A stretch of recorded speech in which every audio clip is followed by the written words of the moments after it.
Welcome, esteemed viewers. This is our Noble Lineage presenting the second part of our featured interview with Pastor Jay Rosario and organist and Sunday school instructor Mr. Raymond Ruckle from the Seventh-day Adventist Church in California, USA. Last week we learned of the fundamental beliefs of the Seventh-day Adventist Church and its universal principles for physical and mental health. On today's show, we will discover about the biblical diet ordained by God, which is referenced in both the Old Testament and New Testament texts of the Bible.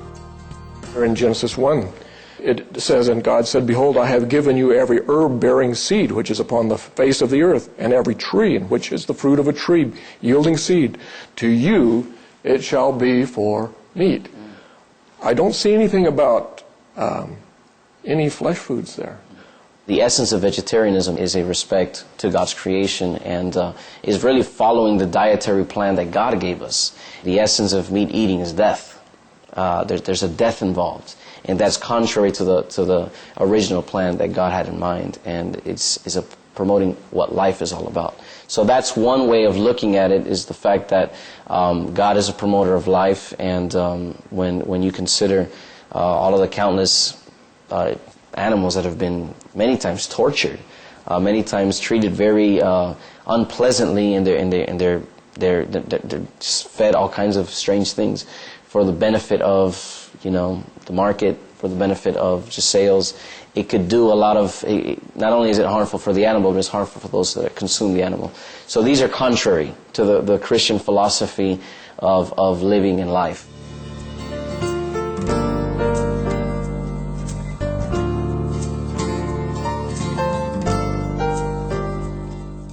Other than God's original plan for humans' diet in the Old Testament, what is the indication in the New Testament to support this?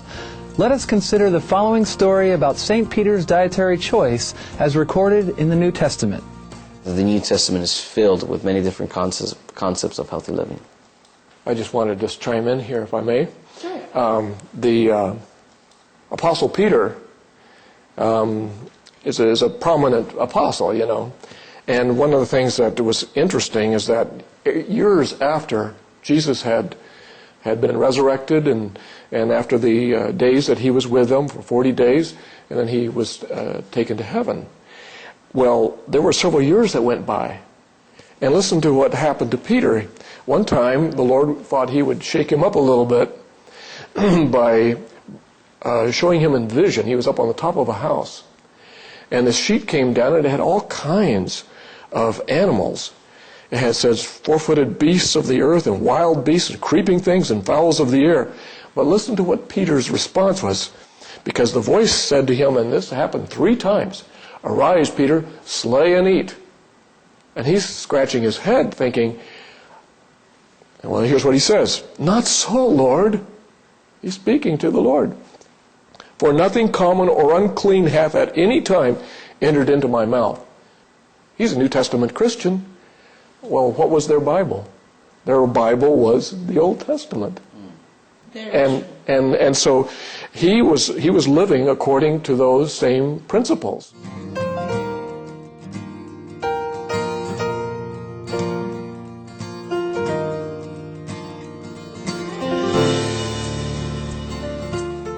Ellen G. White, the founder and the prophetess of the Seventh-day Adventist Church in the 19th century, conveyed the same message as the Bible does. Upon receiving the divine revelation, she called on people to return to the wholesome and delicious food given to man in the beginning, and teach children to practice mercy toward the voiceless creatures of God.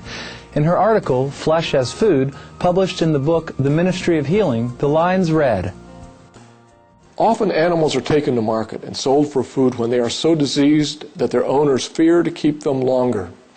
And some of the processes of fattening them for market produce disease." Now this is 100 and some years ago. "Shut away from the light and pure air, breathing the atmosphere of filthy stables, perhaps fattening on decaying food, the entire body soon becomes contaminated with foul matter. Animals are often transported long distances and subjected to great suffering in reaching a market. Taken from the green pastures and traveling for weary miles over the hot, dusty roads, or crowded into filthy cars," referring to cattle cars, behind a train. "Feverish and exhausted, often for many hours deprived of food and water, the poor creatures are driven to their death. that human beings may feast on the carcasses. And then she goes on up here. The intelligence, this is page 315, the intelligence displayed by many dumb animals approaches so closely to human intelligence that it is a mystery. The animals see and hear and love and fear and suffer. They use their organs far more faithfully than many human beings use theirs. They manifest sympathy and tenderness toward their companions in suffering. Many animals show an affection for those who have charge of them, far superior to the affection shown by some of the human race. They form attachments for man which are not broken without great suffering to them. And I'll finish with this paragraph. What man with a human heart who has ever cared for domestic animals could look into their eyes so full of confidence and affection and willingly give them over to the butcher's knife? How could he devour their flesh as a sweet morsel? And it goes on, she's basically saying it's just unwholesome to be having flesh as food.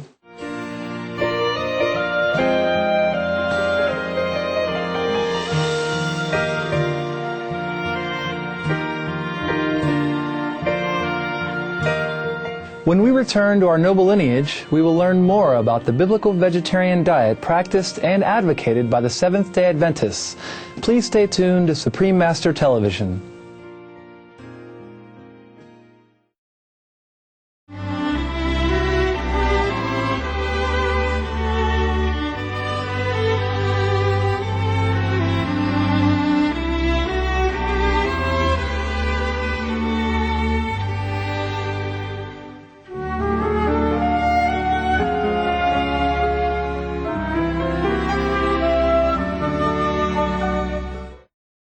Welcome back to our noble lineage on Supreme Master Television.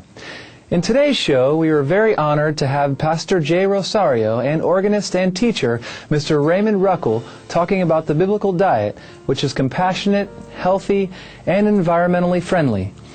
In the letter to Dr. John Harvey Kellogg in 1898, Ellen White, the prophetess of the Seventh-day Adventist Church, mentioned her inner vision in which there will come a time when God commands people to stop eating animal products, including even dairy. The letter is compiled in the book called Manuscript Releases, Volume 18. What I thought was kind of interesting here, the Lord will bring His people into a position where they will not touch nor taste the flesh of dead animals. Then let not these things be prescribed by any physician who has a knowledge of the truth for this time. There is no safety in eating the flesh of dead animals, and in a short time, the milk of the cow will also be excluded from the diet of God's commandment-keeping people. In a short time, it will not be safe to use anything that comes from the animal creation. Those who take God at His word and obey His commandments with the whole heart will be blessed. He will be their shield of protection. But the Lord will not be trifled with, and I just have one more sentence. Distrust, disobedience, and alienation from God's will and way will place the sinner in a position where the Lord cannot give him His divine favor.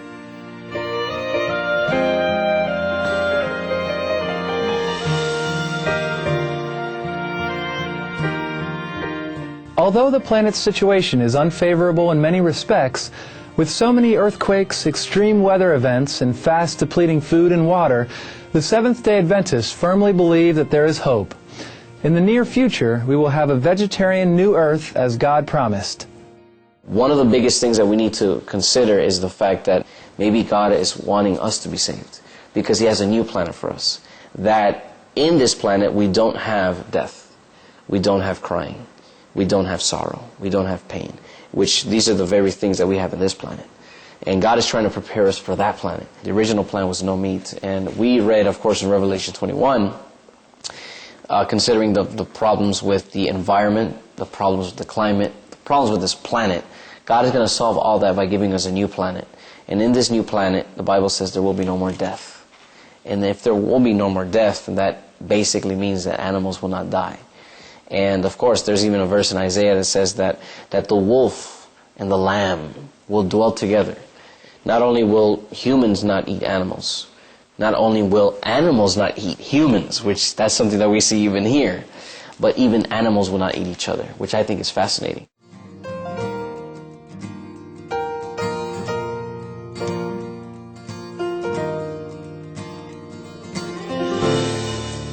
To be qualified to live on the new earth, one should live a righteous lifestyle in accordance to God's commands. Even though in the not-so-distant future we will be living in a plant-based diet world, it's the best to incorporate all of the things of that world in this world. And I think that's the idea, is to be promoters of life, to be healthy, to have longevity of life, but not only longevity of life, quality of life. Pastor J. Rosario also gives some useful advice for new vegetarians to have a smooth transition in adopting the noble biblical diet. Find some information online about the benefits of veganism and vegetarianism. There's a lot of healthy things that you can find. Of course, we've mentioned a few from the writings of Ellen G. White, which are excellent.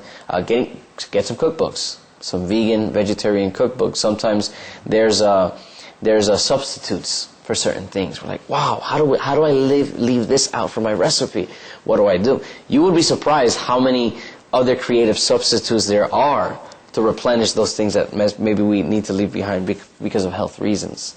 So it's not impossible. It is not impossible to adopt vegetarianism and veganism. It's just getting the right resources.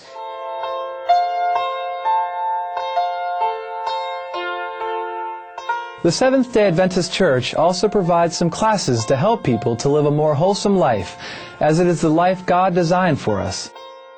We host vegetarian cooking class, and we also do stop smoking programs, things that are needs.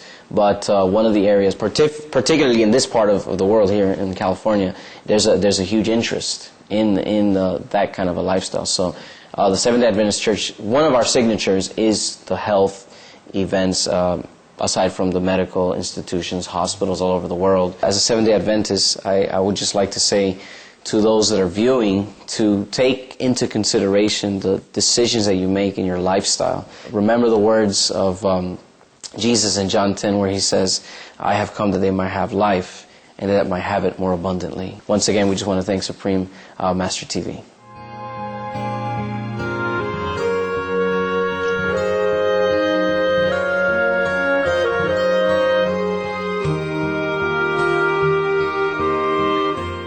Our heartfelt gratitude, Pastor J. Rosario and Mr. Raymond Ruckle of the Seventh-day Adventist Church, for your noble efforts in spreading the way of divine compassion and blessing. Thank you, pure-hearted viewers, for your gracious presence on today's program. Please now join us for Between Master and Disciples coming up next. May your days be graced with God's protection and light.